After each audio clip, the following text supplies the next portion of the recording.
when you look at all of the strategies that have been used, there was a lot of emphasis that was put on lowering fat content in your diet, and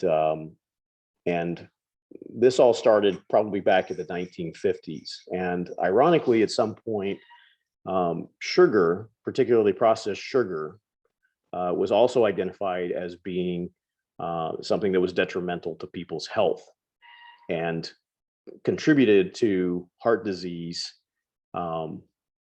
as well. But it's a really strange mystery, for the lack of a better term, that the sugar issue was kind of a non-issue, wasn't even addressed. And so what you saw over the decades was this really zealous attempt to temper high-fat eating patterns. And as a result, you had a lot of food manufacturers that marketed their foods in a certain way. You even had government educational campaigns that tried to limit the amount of fat that people ingested.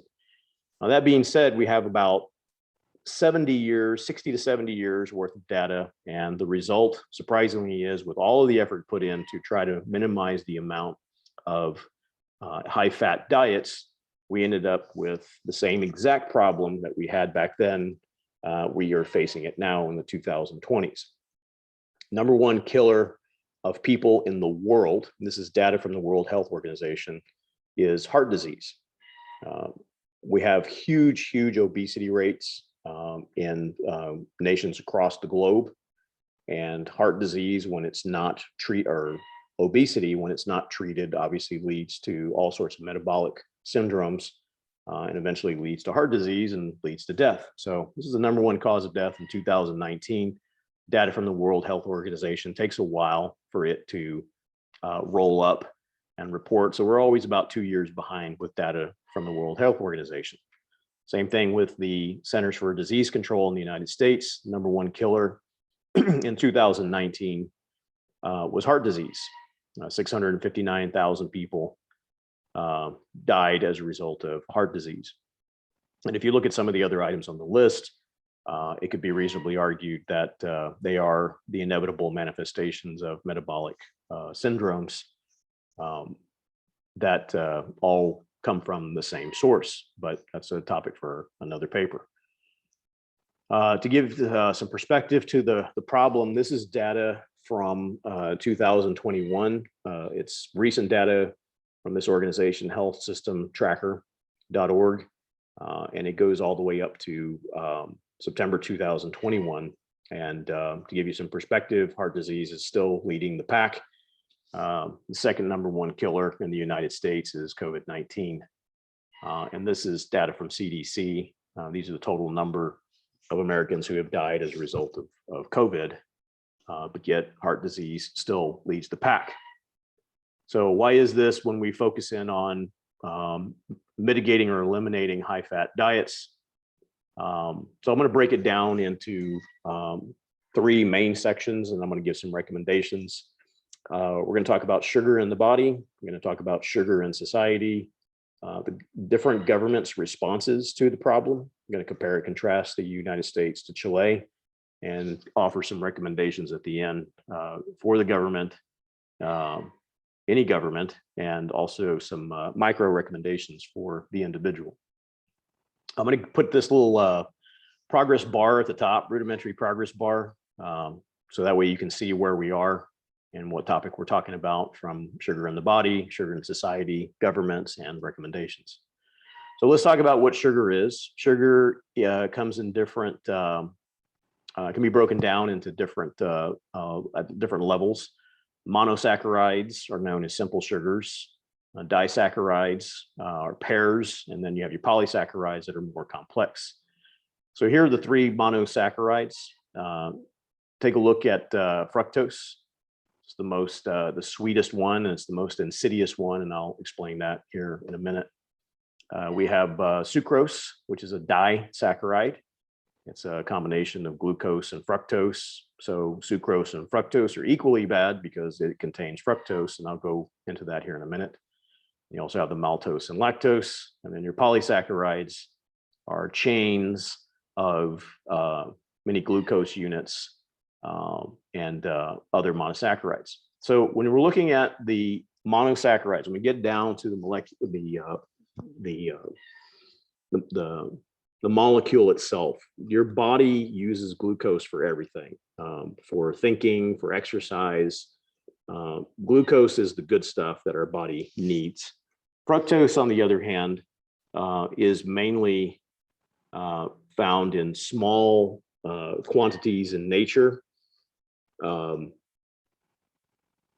it is the worst for you. Galactose isn't really found that much in foods, but its existence is to the point to where it's negligible, impact on your body. My paper will go into more detail on that if you choose to read it. But fructose is by far the sweetest, but it also has some other properties that are desirable, unfortunately. So glucose is the good stuff, fructose is the bad stuff. Disaccharides, one glucose molecule, one fructose molecule, but unfortunately, because it contains the fructose molecule, sucrose is equally bad because it has fructose in it. So law of thermodynamics, basically the researcher that I kind of piggybacked or I rode coattails on his research highlights the fact that when your body is trying to maintain homeostasis, it's a closed system, and it's simple as calories in, calories out. You maintain equal amount of, you maintain a balance within your body. So if you can maintain that homeostasis, then your body doesn't have any problems. But when one goes out of whack, where you're eating too little, you have a problem. If you're eating too much, you have a problem. So basically, if you have an imbalance, that's when things become a problem. So remembering when I talk about fructose, here's an example of fructose. If you're a biology major, you're probably all excited about this slide. It's really, really busy. If you're not a biology major like myself, don't worry about it. The only thing you have to know is that the way fructose is processed in your body, it is a horrible, horrible thing for your body. This is what it leads to. Fructose doesn't get broken down by any other organ other than the liver. So once it goes into your liver, the way it's metabolically processed, the pathway that it takes, the body always has multiple pathways when it's processing substances. In this case, fructose goes straight to the liver, and when it goes to the liver, the way it's broken down in your liver, it interacts with a substance called ATP. And ATP, the only thing you have to remember is that ATP is comprised of 3 phosphate elements. When fructose meets that ATP, the way it's processed is that whatever calories of fructose you intake, it automatically triples it because there's 3 phosphate molecules in ATP. So if you were to ingest 10 calories of fructose, it immediately turns into 30. The way it's processed. It's a very rudimentary way of explaining it, but again, read my paper and it'll make more sense when you read my paper, hopefully. It also leads to an increased amount of uric acid production, which in turn eventually leads to higher blood pressure in your body. It leads to a condition called novo lipogenesis, which translates to new fat making. If you have that novo lipogenesis or new fat making over a period of time, you end up with non-alcoholic fatty liver. Alcoholics end up with fatty liver because of the way alcohol is processed. Somebody who ingests a lot of fructose ends up with the same condition. You also have free fatty acids that flow throughout your body.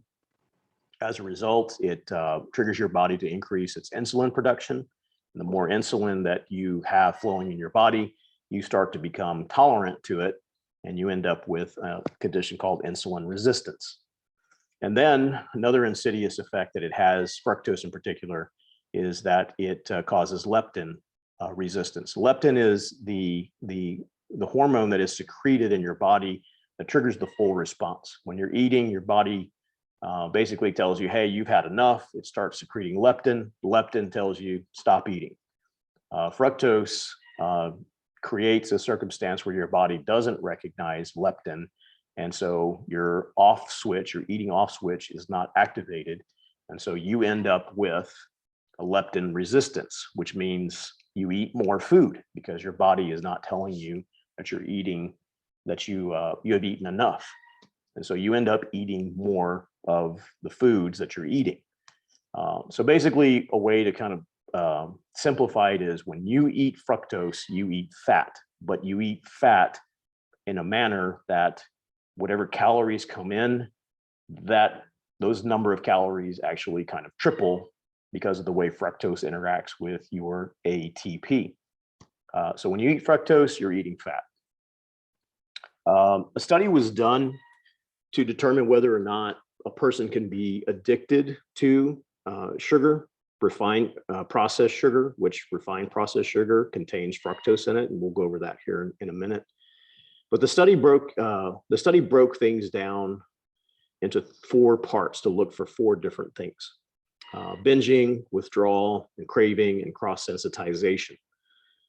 So basically what they did is they exposed 2 groups of lab rats. One group received the processed sugar, which contained sucrose and or fructose, and the other group was administered addictive drugs. Could have been any type of opiate, or it could have been cocaine. It could have been any kind of addictive drug. And what they found in this study, which was backed up by numerous other studies that I came across, was that the lab rats that were subjected to the addictive drug obviously wanted to binge on it when they were only given the drug with a short amount of time to ingest it, meaning you only get it for this time. And so the rats jumped all over it, devoured it.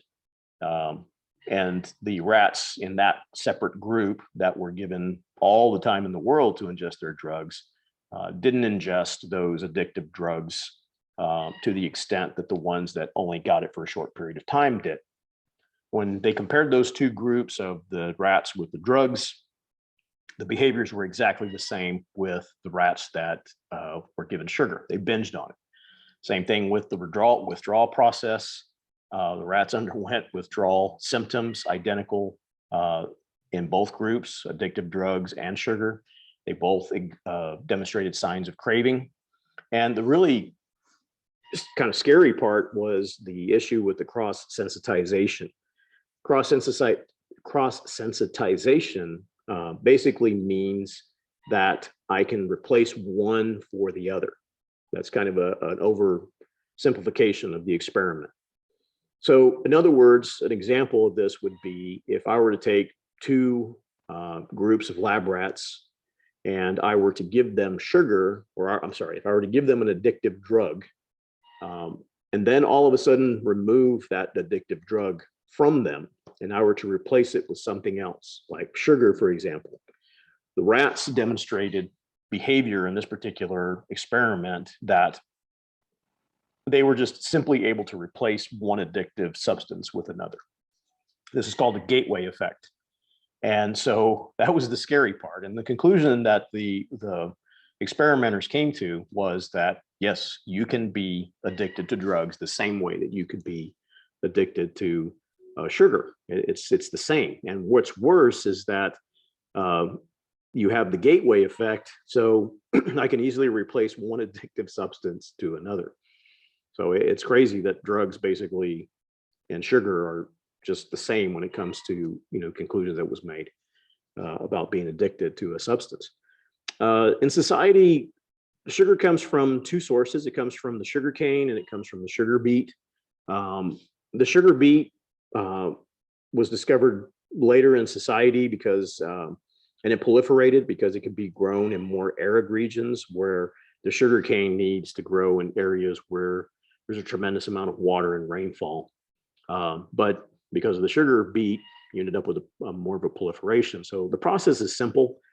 The idea is to take this natural fibrous plant and to squeeze all of the sugary good stuff out of it. And so this slide represents the yield that sugar manufacturers are looking for. They're looking for the sucrose, which again is the fructose and the glucose molecule together. And even though the glucose is the good stuff, the fact that sucrose has the fructose in it, sucrose is bad. But fructose is very, very sweet, but it has some other qualities I'll go over here in a minute. And so the goal is to get as much of the fructose or the sucrose out of the plant. So now let's look at this slide again about the law of thermodynamics. So what we've established is that if I'm ingesting fructose, say for example, I'm ingesting 10 calories of fructose, and I end up with a 10 calories of fructose. The way the liver metabolizes it, I end up with 30. So how do I maintain this homeostasis where calories in, calorie out if I'm the average person? Say I'm not a college athlete, I'm just average Joe walking around. And how do I maintain that balance if what I'm eating automatically triples when it's in my body? So it begs the question, if I'm obese, who's to blame? So just look at that question, who is to blame? And let's filter the next bit of information through that. So if I ingest the chocolate pizza from the chocolate pizza company, which is an actual company that you can buy chocolate pizza from, and I'm ingesting all of these other candies and candy bars because I'm hungry, well, somebody would argue and say, well, it's your fault, Nick, because you ate all of the candy. Okay, you might have me there when I ask that question. If I'm obese, is it my fault and I'm eating, all of this candy that has a bunch of sucrose and fructose in it? So I'm going to go for an alternative, right? So here's a Cliff Bar, and let's look at the marketing on it. It's got a guy who's, guy's pretty fit. He's climbing a rock at this steep angle, cliff, and all the images that the word cliff conjures up, with regard to accomplishing goals, climbing, success, etc.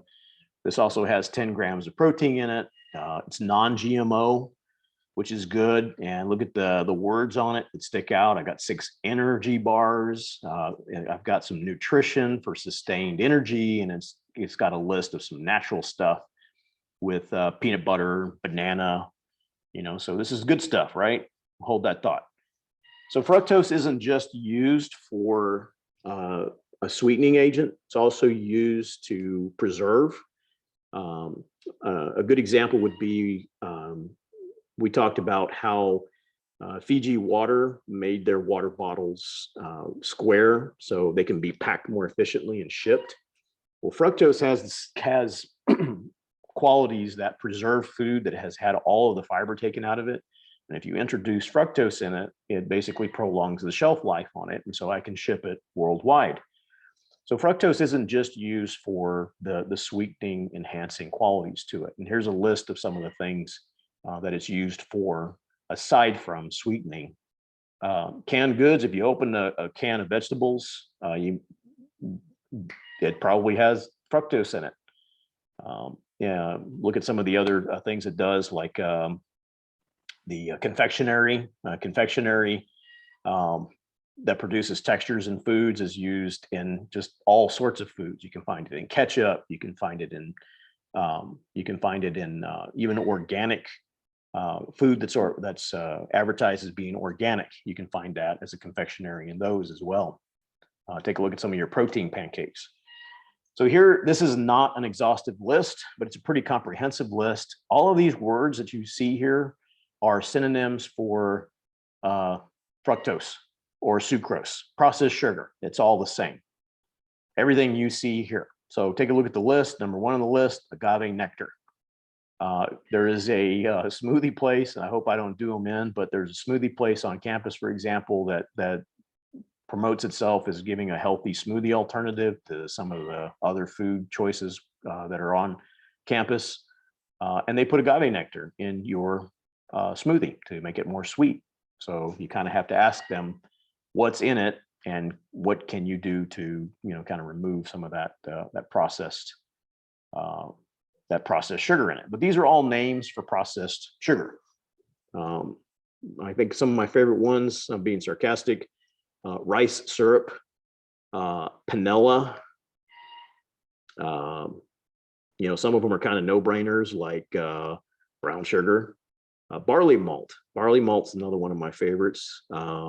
And there's some that just have chemical-ish looking names, for the lack of a better term. These are all synonyms for processed sugar. So now let's go back to our Cliff Bar. And again, this is an alternative to our candy. And let's take a look at the ingredients in it. So I highlighted some of the facts, nutrition facts. And if you look, one bar is 68 grams. Let's look down to it includes 19 grams of added sugar, which means 38% of one bar is added sugar. So now let's look down at the ingredients list, and what's the first item on the ingredients list? Organic brown rice syrup. Rice syrup was a synonym to processed sugar on the list that I just showed you. Organic cane syrup. It also has cane sugar. And if you look down at the last one, it has, that I highlighted, it has barley malt extract. Again, that's another name for sugar. So what's the difference between the Cliff Bar and this? There is no difference. It is literally the same exact thing.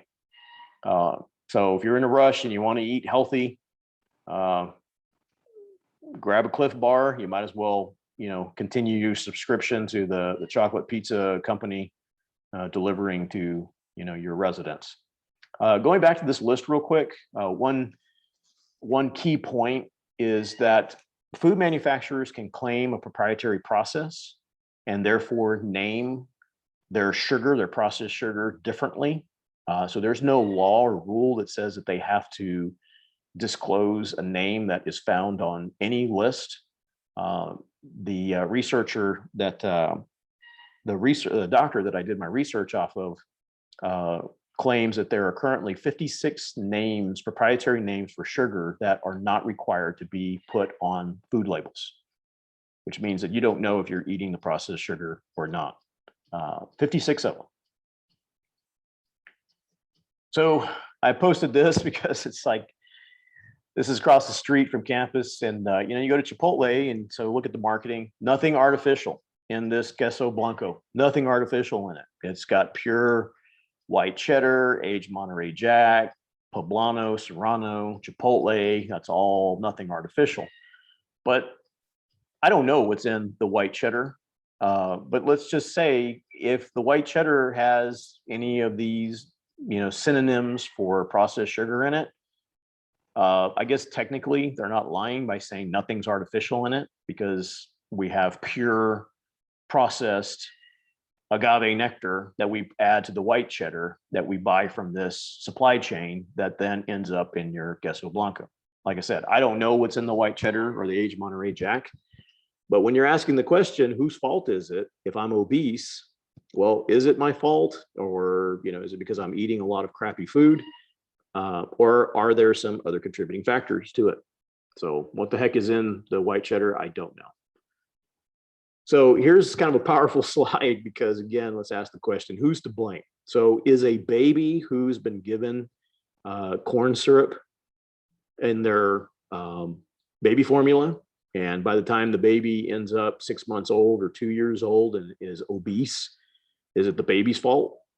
Is it the parents' fault because they deliberately saw this brand of baby formula and maliciously decided that they were going to force feed their baby fructose?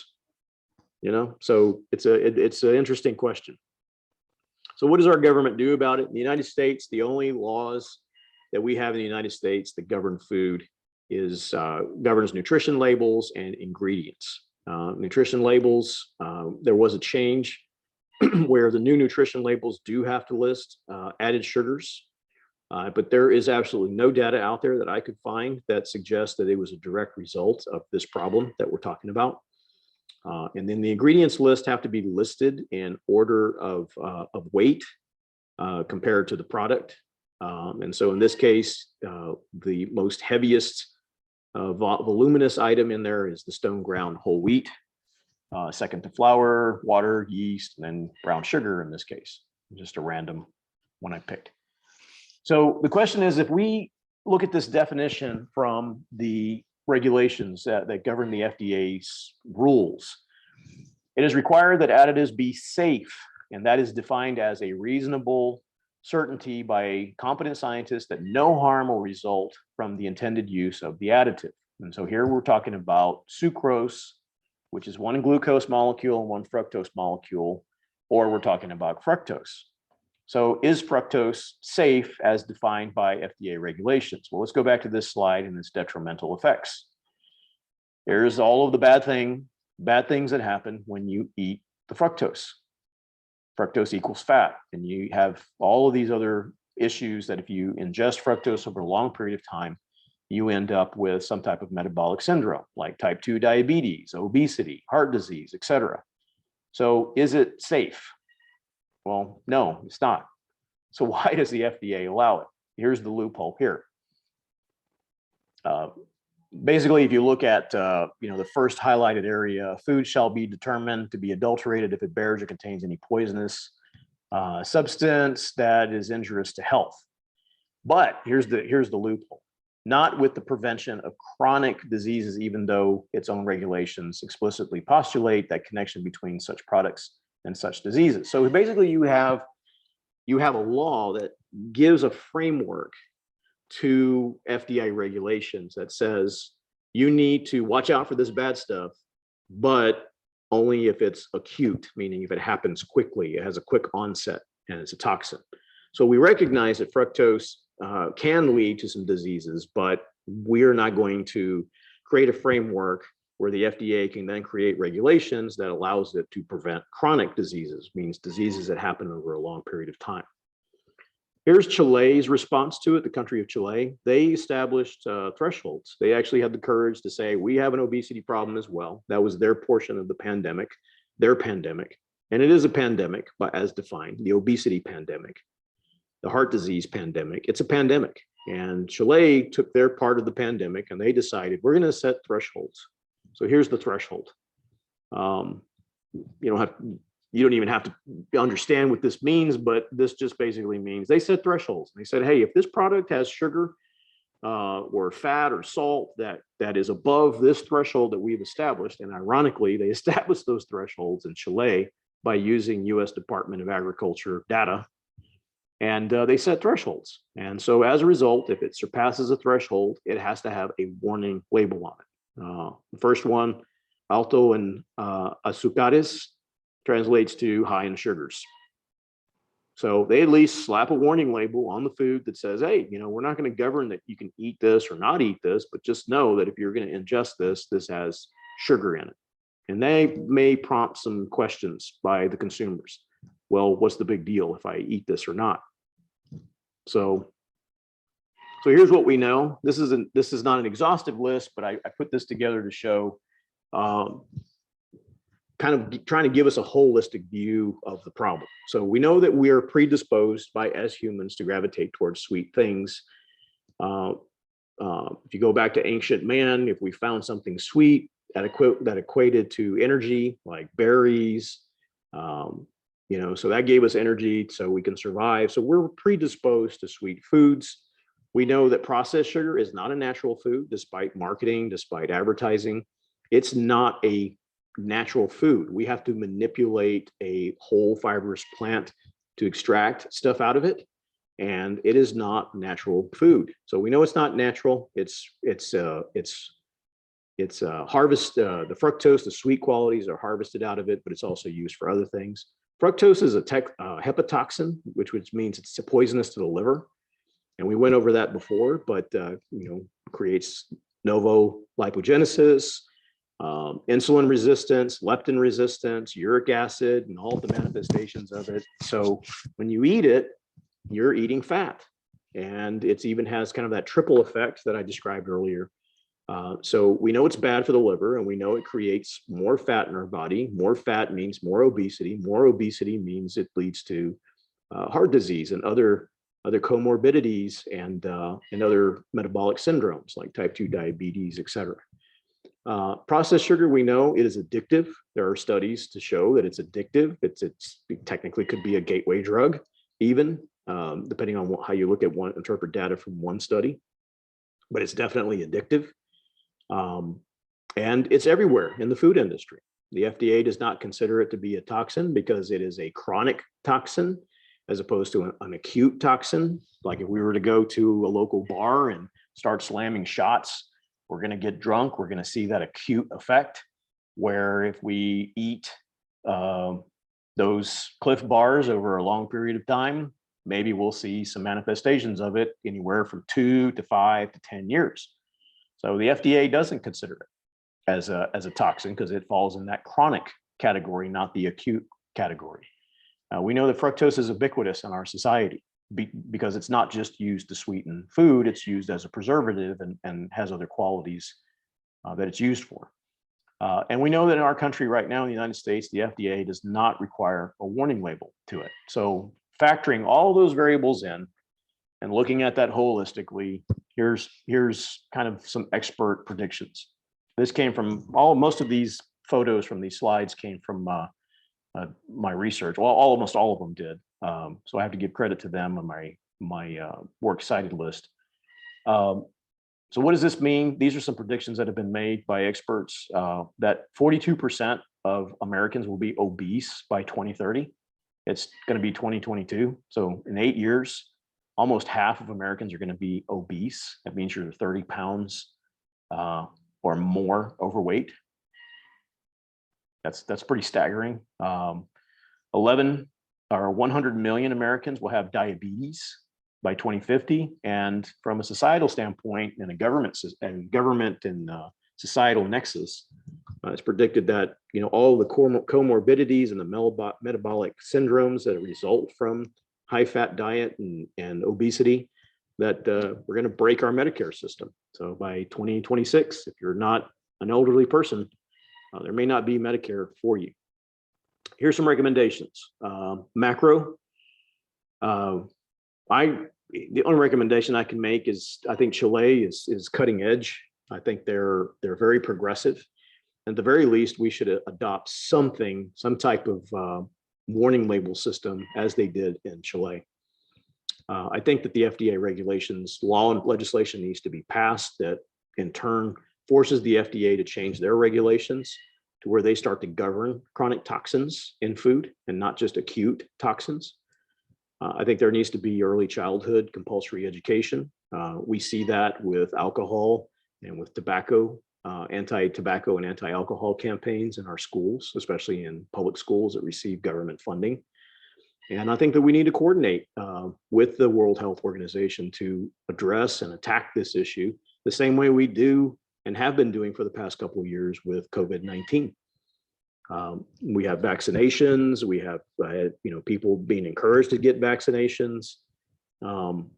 We have attempts to mitigate the spread in certain areas where there's a surge of new cases and variants, but yet we do nothing. And here's the irony: is that a neighbor of mine went and got their kids vaccinated the other day, and to reward them, took them through the Andes drive-through to get Andes custard as a treat for enduring getting a shot in their arm.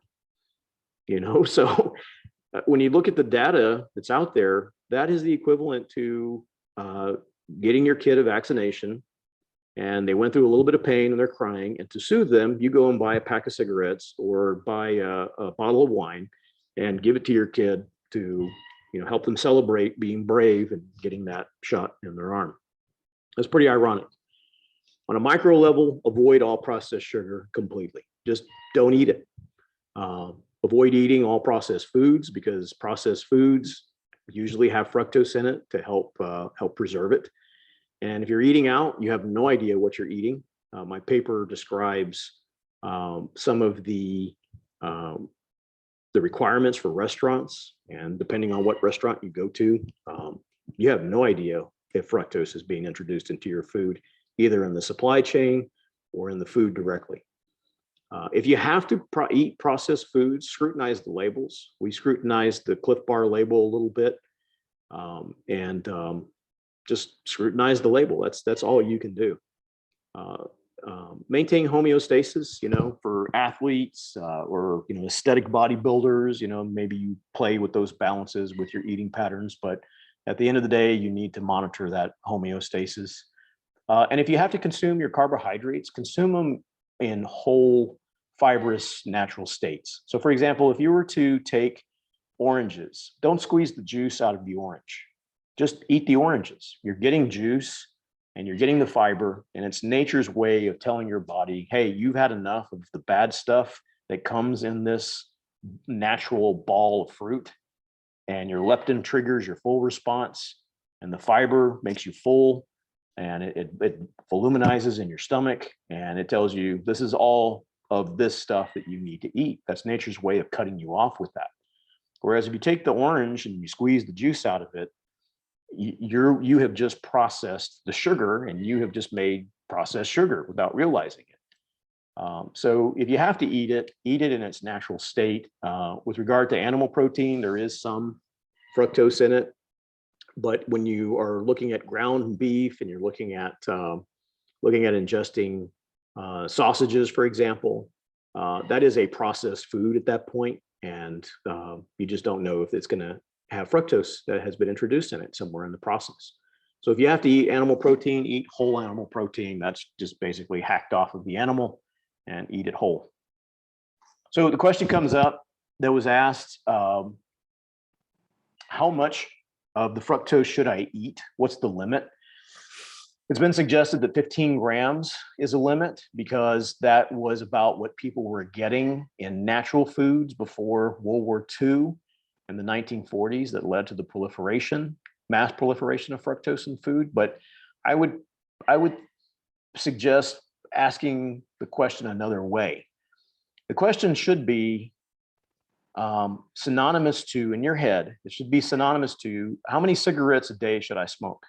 Or if I took a 30-ounce bottle of water, how many drops of arsenic should I put in this bottle of water? You probably wouldn't do it unless you're a chain smoker, but you wouldn't put the arsenic in water, for example. So when you're asking the question, how much sugar a day should I eat? Processed sugar. I'm not talking about natural sugars that are found in whole foods with the fiber. I'm talking about processed sugar. The question should be synonymous to, how many drops of arsenic should I put in my 30-ounce bottle of water today before I go out for the day? It's the same thing. The answer should be no. That's like asking, here's another way of asking the question. How many grams of processed sugar should I ingest today? Is the equivalent to saying, well, how many grams of heroin should I shoot in my veins today? Or how many grams of what other, illegal drug should I ingest today? It's literally the same thing. This is kind of a funny thing. I passed by in Walmart for the bargain price of $1.78. You get this wonderful fruity goodness. I don't even remember the name brand of it, but it's a whole gallon. And when you look at the nutrition facts on it and you look at the ingredients, it's basically water and sugar mixed together. But you can get it for $1.78. That's pretty cheap. So in order, I recommend reading this book, looking at these resources in this order. Pure, White, and Deadly. The doctor who wrote this, Dr. Yudkin, actually started amassing data in the 1970s, all the way back to the 1950s. And his conclusions that he came to in the 1970s and 80s were the exact same conclusions that we're coming to now. Unfortunately, the issue died a silent death for some reason. And but a lot of his research was spot on. And back in his day, he actually faced a lot of litigation, surprisingly.